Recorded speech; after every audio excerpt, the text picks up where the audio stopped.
প্রস্তুত বিশ্বকাপের সেমিফাইনালের মঞ্চ। উত্তেজনা ভরপুর ম্যাচে দীর্ঘ ২৪ বছর পর বিশ্বকাপের মঞ্চে মুখোমুখি হতে যাচ্ছে ফুটবল বিশ্বের দুই চিরপ্রতিদ্বন্দ্বী ইংল্যান্ড ও আর্জেন্টিনা। এই দুই পরাশক্তির মুখোমুখি হওয়া মানেই ৪ দশকের পুরনো ইতিহাস, ভূ রাজনীতি এবং তীব্র জাতীয় আবেগের এক মহাপ্লাবন। ইংল্যান্ড ও আর্জেন্টিনার ফুটবলীয় বৈরিতার শিখরের শুরু ১৯৮২ সালের ফকল্যান্ড যুদ্ধে। দক্ষিণ আটলান্টিক মহাসাগরের ব্রিটিশ নিয়ন্ত্রিত এই দ্বীপপুঞ্জকে আর্জেন্টাইনরা লাস মালভিনাস বলে ডাকে।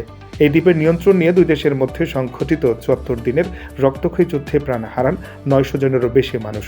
যুদ্ধে ব্রিটেন জয়ী হলেও সেই পরাজয়ের গ্লানি ও ক্ষত আর্জেন্টিনার জাতীয় স্মৃতিতে আজও অমলিন। ২০০০ সালে প্রকাশিত দিয়েগো ম্যারাডোনার বিখ্যাত আত্মজীবনী আই এম এল দিয়েগোতে তিনি ফুটবল মাঠের লড়াইকে সরাসরি যুদ্ধের প্রতীকী প্রতিশোধ হিসেবে বর্ণনা করেছেন।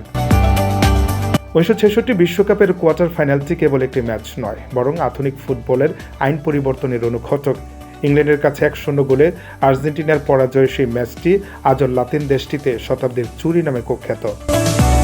ম্যাচে আর্জেন্টাইন অধিনায়ক আন্তোনিও রাত্তিনকে অত্যন্ত বিতর্কিতভাবে লাল কার্ড দেওয়া হয় এবং তিনি দীর্ঘক্ষণ মাঠ ছাড়তে অস্বীকৃতি জানিয়ে মাঠের পাশে রাজকীয় কার্পেটে বসে পড়েন।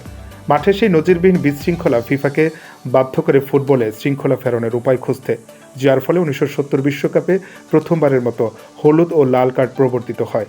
এটি ছিল বিশ্ব ফুটবলের আধুনিকায়নের এক ঐতিহাসিক মাইলফলক। গোলটি হয়েছিল কিছুটা ম্যারাডোনার মাথা দিয়ে আর কিছুটা ঈশ্বরের হাত দিয়ে।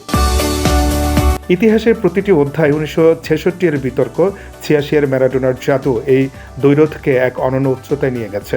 দীর্ঘ ২৪ বছর পর সেমিফাইনালের মঞ্চে এই দুই দলের মুখোমুখি হওয়া কেবল একটি ফুটবল ম্যাচ নয়, বরং ৪ দশকের পুঞ্জীভূত আবেগ আর অমীমাংসিত ইতিহাসের মুখোমুখি দাঁড়িয়ে থাকা।